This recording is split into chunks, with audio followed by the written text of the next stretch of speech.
आज की इस वीडियो में हम डिस्कस करने वाले हैं कि कॉन्ट्रा वाउचर की एंट्री टैली प्राइम के अंदर कैसे की जाती है और साथ ही हम जानेंगे कि कॉन्ट्रा वाउचर की जो एंट्री है उसका प्रयोग क्यों करते हैं। कॉन्ट्रा वाउचर किन एंट्रियों के लिए उपयोग किया जाता है। बेसिकली जो कॉन्ट्रा वाउचर होता है, आपको उसकी शॉर्टकट ही पता है टैली प्राइम के अंदर कि F4 का यूज करके हम अपना कॉन्ट्रा वाउचर की एंट्री करते हैं। लेकिन किस लिए की जाती है वो मैं आपको बताता हूँ। कुल 3 एंट्री ऐसी हैं जिनके उपयोग के लिए हमें कॉन्ट्रा वाउचर की जरूरत पड़ती है। सबसे पहला, अगर हम कैश डिपॉजिट कर रहे हैं अपनी बैंक में तब हमें जरूरत पड़ती है, और अगर हम कैश विड्रॉल कर रहे हैं तब हमें जरूरत पड़ेगी। और तीसरी सबसे मोस्ट एंट्री, अगर हम हमारी फर्म में दो बैंक हैं, हमारी फर्म के अंदर दो बैंक हैं और हम बैंक टू बैंक एंट्री को ट्रांसफर कर रहे हैं तब हमें कॉन्ट्रा वाउचर की जरूरत पड़ती है। बेसिकली इन 3 एंट्रियों की जरूरत करके हमें जो है कॉन्ट्रा वाउचर का उपयोग किया जाता है। तो आइए एग्जाम्पल के द्वारा हम समझेंगे कि टैली प्राइम के अंदर कॉन्ट्रा वाउचर की एंट्री कैसे की जाती है। तो जो मेरा सबसे पहला एग्जाम्पल है वो है कि 1,20,000 रुपए cash deposit into SBI bank, कि मैंने 1,20,000 रुपए अपनी SBI बैंक के अंदर डिपॉजिट किए। तो इसमें क्या है कि डेबिट होगा हमारा SBI बैंक और क्रेडिट होगा हमारा कैश। तो उसको टैली प्राइम के अंदर कैसे करते हैं आइए देखते हैं। तो मैंने ये अपनी कंपनी खोल रखी है, यहाँ पर मैं वाउचर के अंदर आया। अब आपको यहाँ दिखाई दे रहा होगा पेमेंट का ऑप्शन। तो हमें कॉन्ट्रा करने के लिए सिंपल सा F4 प्रेस कर देना है, और जैसे ही हम F4 प्रेस करेंगे यहाँ पे हमारा कॉन्ट्रा वाउचर ओपन हो जाएगा। अब हमें करना क्या है, डेबिट करना है SBI बैंक और क्रेडिट करना है कैश। क्यों? क्योंकि हमने 1,20,000 रुपए डिपॉजिट किए हैं, तो हमें क्रेडिट साइड में कैश रखना है और डेबिट साइड में SBI की बैंक रखना है। तो क्रेडिट साइड में हम लिख देंगे यहाँ पर कैश। कितना है? 1,20,000 रुपए। कैश की जो लेजर होता है वो हमारे टैली प्राइम के अंदर पहले से ही बना होता है। और डेबिट साइड में हमें करना है SBI बैंक। और आपको जानना है कि SBI बैंक का लेजर कैसे बनाया जाता है, तो मेरी जो पिछली वीडियो है पेमेंट वाउचर की और रिसीप्ट वाउचर की, उसके अंदर मैंने आपको बताया है। अगर आपने वो वीडियो नहीं देखी है तो आप जाकर देखें और सीखें कि SBI का लेजर कैसे बनाया जाता है और पेमेंट वाउचर की एंट्री और रिसीप्ट वाउचर की एंट्री टैली प्राइम के अंदर कैसे की जाती है।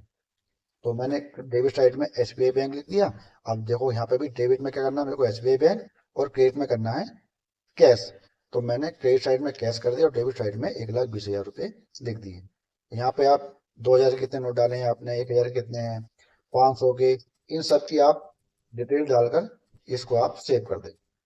और यहाँ पे आप डाल सकते हैं कि कैश डिपॉजिट, कि मैंने कैश अपना बैंक में डिपॉजिट किया, कितना, 1,20,000 रुपए। और इस लिखने के बाद इस एंट्री को आप सेव कर देंगे। तो इस प्रकार की एंट्री तो हो गई कि कैश डिपॉजिट की एंट्री कैसे होती है कॉन्ट्रा वाउचर में।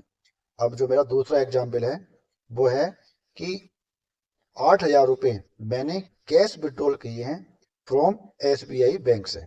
अब मैंने क्या किया है, जो मेरी बैंक है SBI, मैंने वहां से अपने कुछ खर्चे हैं, मेरे को सैलरी देनी है, कुछ भी चीज मंगानी है, मैंने 8,000 रुपए अपनी SBI बैंक से विड्रॉल कर लिए। तो इसकी एंट्री कैसे बनेगी, डेबिट साइड में होगा कैश और क्रेडिट साइड में होगा SBI की बैंक। क्यों? क्योंकि मैंने 8,000 रुपए विड्रॉल किए हैं। तो क्रेडिट साइड में मैं क्या लिखूंगा, SBI बैंक। तो क्रेडिट साइड में मैंने लिख दी SBI बैंक। SBI बैंक लिखने के बाद कितने मैंने विड्रॉल किए हैं, 8,000 रुपए। और डेबिट साइड में लिख दूंगा कैश। क्या कि मैंने कैश यहाँ पर विड्रॉल किया है 8,000 रुपए। लिखने के बाद मैं यहाँ पे भी लिख दूंगा, यहाँ लिखूंगा मैं विड्रॉल। मैंने यहाँ पे भी लिख दिया विड्रॉल, कि मैंने विड्रॉल किया, कैश विड्रॉल किया। ठीक। तो इस प्रकार से हम इसकी एंट्री कॉन्ट्रा वाउचर में कैसे करते हैं कैश विड्रॉल की, वो मैंने आपको बता दी। अब क्या है, मेरा तीसरा एग्जाम्पल है। तीसरा एग्जाम्पल में मैं आपको बताऊंगा कि ट्रांसफर किए मैंने 4,000 रुपए from cash to petty cash. अभी आप सोचेंगे पेटी कैश क्या होता है।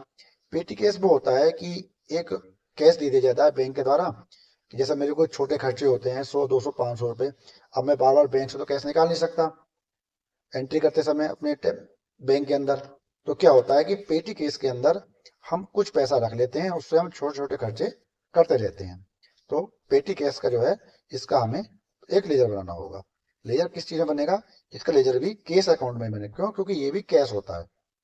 तो क्या किया है, मैंने 4,000 रुपए ट्रांसफर किए हैं पेटी कैश में, जिससे कि मैं अपने छोटे छोटे खर्चे कर सकूं। ये होता है पेटी कैश का मतलब। तो पेटी कैश हो जाएगा कैश में, डेबिट साइड में, और क्रेडिट साइड हो जाएगा हमारा कैश। तो क्यों? क्योंकि हम कैश ट्रांसफर कर रहे हैं अपने पेटी कैश में, तो इसलिए डेबिट साइड में लिखेंगे हम पेटी कैश और क्रेडिट साइड में लिखेंगे हम कैश। तो क्रेडिट साइड में हम क्या लिखते हैं? क्रेडिट के लास्ट साइड में हमने लिख दिया कैश। कितनी अमाउंट है ये देख लेते हैं, 4,000 रुपए। 4,000 रुपए लिख दिए। अब डेबिट साइड में लिखना है मुझे पेटी कैश। अब पेटी कैश का लेजर बना हुआ नहीं है, तो उसके लिए हम क्या करेंगे? ओल्ट सी। ओल्ट सी इसकी शॉर्टकट की है कोई भी लेजर बनाने के लिए। मैंने यहाँ लिख दिया पेटी कैश और इसका अंडर सेलेक्ट कर लिया मैंने कैश इन हैंड। ये करने के बाद बाकी डिटेल फिल करने के बाद इसको हम सेव कर देंगे। और इस प्रकार से हमारा पेटी कैश में एंट्री कैसे, कैश अपना कैसे ट्रांसफर किया जाता है, ये भी हम काउंटर वाउचर के माध्यम से करते हैं।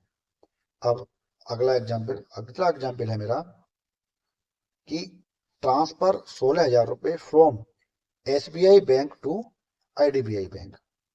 कि मैंने 16,000 रुपए ट्रांसफर किए हैं कौन सी बैंक से? SBI बैंक से। SBI बैंक से अपनी IDBI बैंक में। तो यहाँ पे किस चीज से ट्रांसफर किए हमने? SBI से ट्रांसफर किए हैं। तो जिससे हम ट्रांसफर करते हैं वो हम लिखते हैं डेबिट साइड में, और जिस बैंक में पैसा जाता है उसको हम करते हैं क्रेडिट साइड में।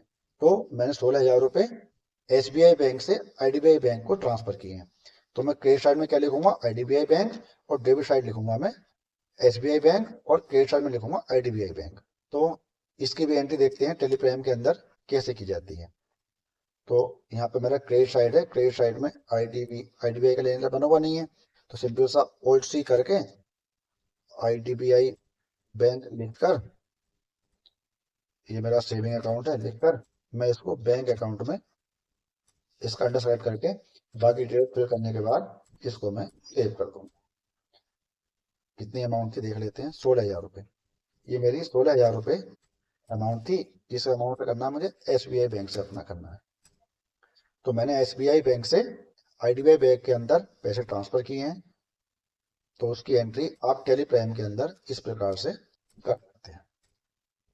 अब इस प्रकार से हम अपनी, तो इस प्रकार से हमने आज जाना कि हम टेलीप्राइम के अंदर कैश की एंट्री जब हम डिपॉजिट करते हैं, और कैश की एंट्री जब हम विड्रॉल करते हैं, और जब हम अपनी फर्म में कोई दो अकाउंट हो, एक अकाउंट से दूसरे अकाउंट में पैसे कैसे ट्रांसफर किए जाते हैं।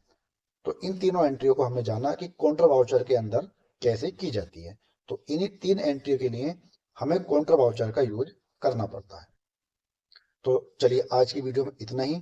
मिलते हैं आपसे नेक्स्ट वीडियो में, कुछ आपके लिए नया स्पेशल लेके आएंगे नेक्स्ट वीडियो में। तो धन्यवाद आपका। और अगर आपको ये वीडियो अच्छी लगे तो मेरे चैनल को सब्सक्राइब और मेरे इस वीडियो को लाइक करें और अपने और भी दोस्तों के साथ शेयर करें। थैंक यू, धन्यवाद।